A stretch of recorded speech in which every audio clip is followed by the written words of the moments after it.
بسم الله الرحمن الرحيم.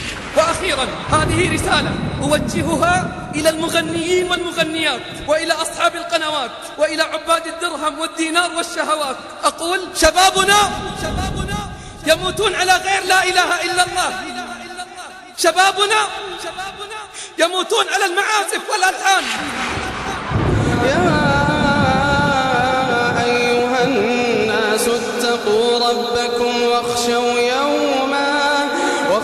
يوما لا يجزي والد عن ولده ولا مولود هو جاز عن والده شيئا. روى لي أحد الثقات قائلا: شهدت حادثا شنيعا في يوم من الأيام القريبة الماضيات.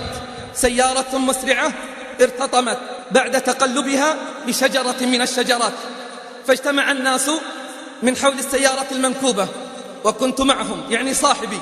وفي السيارة كان شاب لعله في آخر اللحظات من العمر، ولعله مع الموت في سكرات. كل من اقترب من السيارة وشاهد المنظر تأثر، والذي زاد الأثر والتأثر صوت الموسيقى المنبعث بقوة من مسجل السيارة. حاول البعض إسكاته وإطفاءه ولكنهم لم يستطيعوا. يقول: حتى قمت أنا بكسره بحجر وتم إسكاته. ثم أخذنا نردد على الشاب وهو في ساعة احتضاره: قل لا إله إلا الله، قل لا إله إلا الله. فأبى أن يقولها.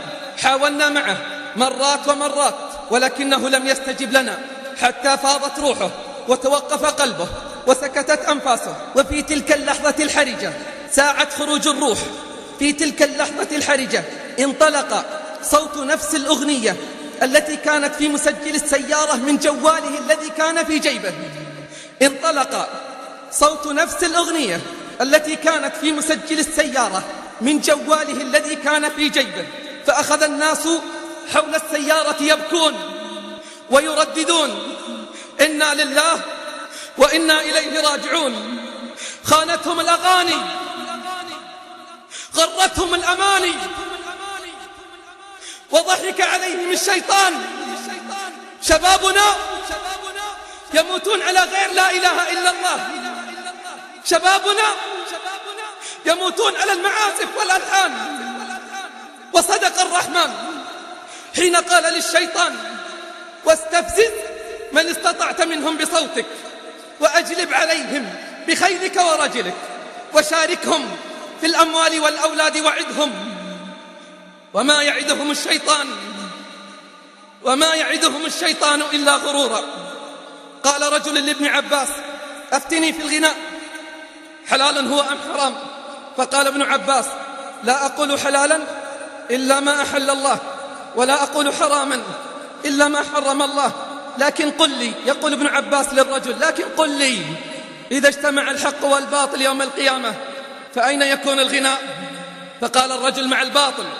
فقال ابن عباس: اذهب فلقد أفتيت نفسك. يا أيها الناس اتقوا ربكم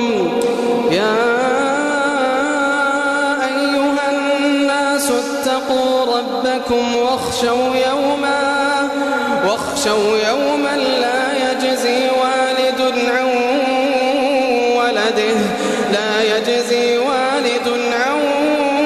ولده ولا مولود هو جاز عن والده شيئا.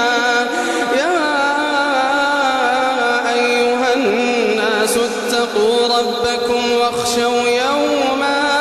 واخشوا يوما لا يجزي والد عن ولده ولا مولود هو جاز عن والده شيئا. إن وعد الله حق فلا تغرنكم الحياة. إن وعد الله حق فلا تغرنكم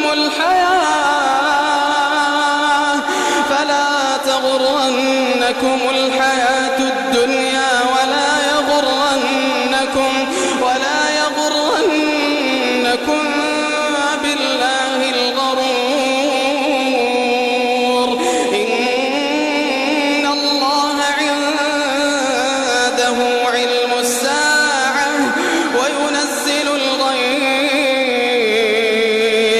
ويعلم ما في الأرحام وما تدري نفس ماذا تكسب غدا وما تدري نفس ماذا تكسب غدا وما تدري نفس بأي أرض تموت وما تدري نفس بأي أرض تموت وما تدري نفس ماذا تكسب غدا وما تدري نفس بأي أرض تموت إن الله عليم خبير. وأخيرا هذه رسالة أوجهها إلى المغنيين والمغنيات وإلى أصحاب القنوات وإلى عباد الدرهم والدينار والشهوات. أقول أنتم من أسباب ضعف الأمة وضياعها، وما ضاعت البطولات والانتصارات إلا بسببكم. ووالله ما زنى زاني وشرب الخمر سكران وما رقص راقص ولا ضل شاب ولا فتاة إلا ولكم من ذلك وزر وعذاب، ولتحملن أثقالا مع أثقالكم. فماذا ستقولون في يوم الحساب؟ ستقولون إنا أطعنا سادتنا وكبراءنا فأضلونا السبيل. ألا ما أقبحه من عذر وما أقبحه من جواب. ألا فتوبوا قبل أن يحل بكم ما حل بشهيد فنكم ويغلق الباب. يا أيها الله على أعلى وجل، اتق الله الذي عز وجل وتقبلوا تحيات إخوانكم فريق جوال الخير. ولمزيد من التواصل يمكنكم زيارة موقعنا على الشبكة العنكبوتية. والسلام عليكم ورحمة الله وبركاته.